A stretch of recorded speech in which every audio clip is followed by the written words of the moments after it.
20 minutes from Midtown is the most diverse neighborhood on the planet. Jackson Heights, Queens, an international foodie mecca that's still off the radar. Today we're going to be concentrating on Bengali food with a local. This is a tour you don't want to miss.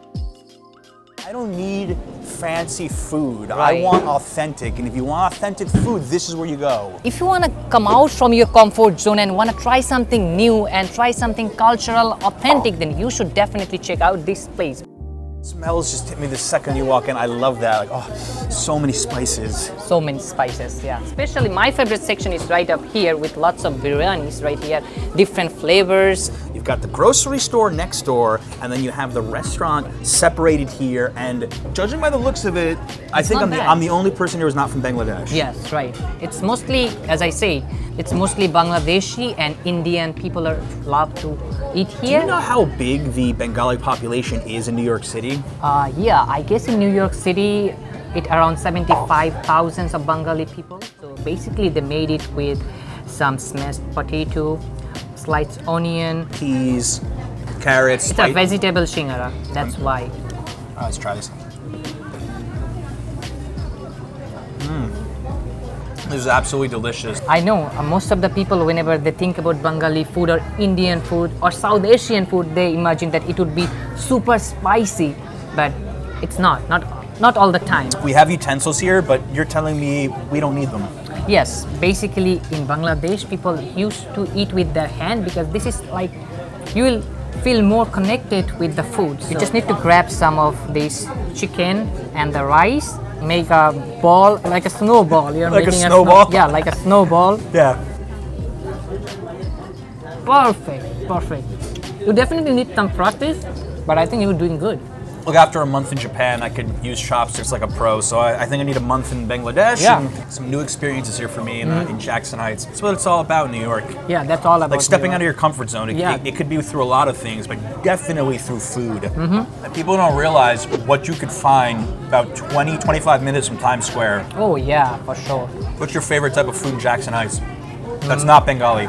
Beef bihari kebab. I used to come almost every other day.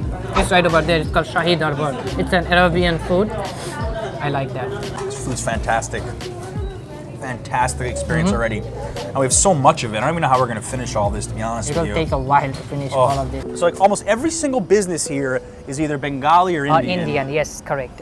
So this is a pretty diverse road, you can say. For example, if you look across the street, this grocery shop called Apna Bazaar, it's one of the biggest Indian grocery shop in this neighborhood. There is Mann, that's the biggest grocery shop for Bengali owners. Amidst all of this, we still have $1.50 pizza here. Oh, of course, this is New York. It's still New York after all. Yes, basically this is the Flatiron building of Jackson Heights. Look at this, Moonlight Grill and Bar. But in Jackson Heights, it's an Indian restaurant. How fitting.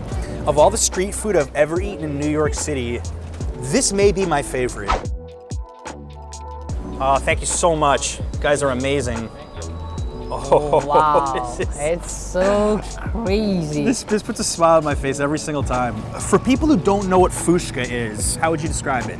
So basically, fuchka is a kind of street food of Bangladesh that is very popular. Fine ingredient like smashed potato and other sort of spices. It's secret. Sometimes they don't share, but coriander powder. So they all mixed it up and put into this puffed bread, you call. They make this tamarind chutney, it's called. Okay. And this is how it's made. And there's a little bit of shredded egg on top. Oh yeah, they just spread some egg, so it's give you more kick of the flavor. Okay, so you want to cheer? One bite, everybody knows the rules? One bite, that's the rules. All right, ready? Let's do it.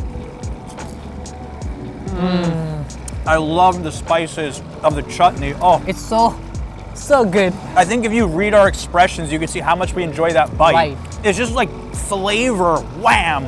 Just busting inside your mouth. Oh my gosh, it's so highly recommend this food. Crazy. I'm obsessed with these. Me too, man. The amount of times I've almost gotten a ticket, parking on the side illegally, just so I can have a bite of this.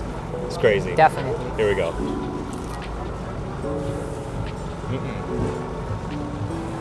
There's not enough amount of parking tickets. That'll make that not worth it. And I got a lot of tickets. Actually, I need to change my parking in like 5 minutes. There it is. Thanks, man. Awesome. Much appreciated. Male 25 to 34. I think he was. When we go to any relative's home or any special occasion, we usually go with some sort of dessert. Especially we prefer this sweet. So there are a bunch of option varieties you can choose from. And this is the equivalent of bringing donuts or cookies to someone's house in Bangladesh. Right.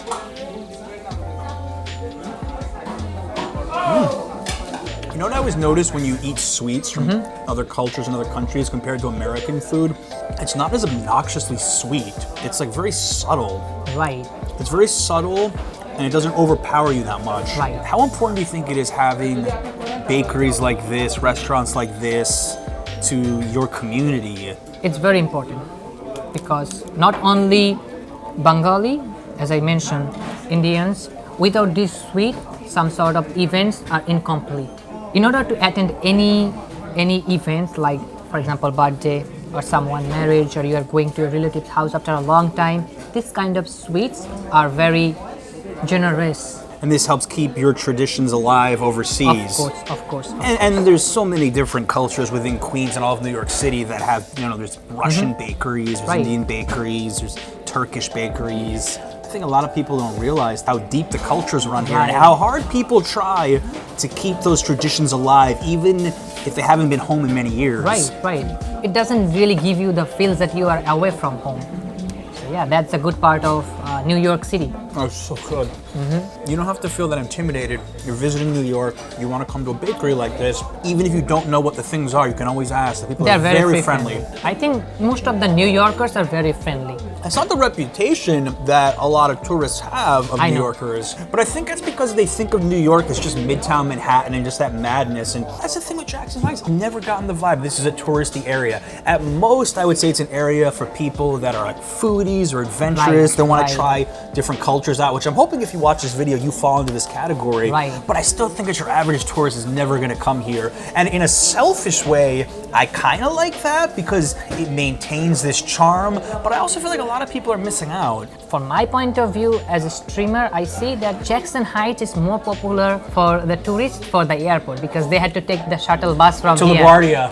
And if you want to explore other parts of New York that aren't really well known, they should watch your YouTube channel.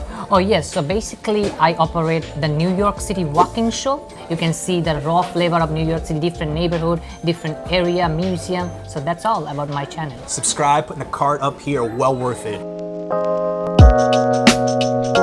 Basically in our tradition we end with a paan. It's some sort of sweet paan that will give you a freshness of your mouth. I think it would be very flavorful, so you should try it. Let's do go it. in. So instead of having like a mint, we do this. Yeah, we do this. It's very sweet. But the rule is you have to put everything in your mouth at once. You go first. Show me how it's done. Let me do it for you. So, I think so. Wow, it was all at once, but it's very hard for us. Okay, he said we can. Okay. Man up. Let's try. Yeah, The whole let's thing. try.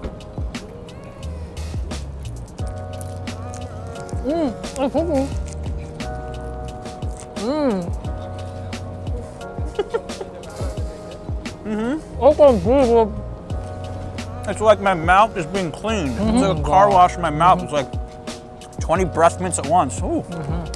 You got a big date, have some of that before the date. Your breath is gonna be perfect. If you're tired of the same boring places to eat, why don't you check another off the eaten path food adventure in this video right here.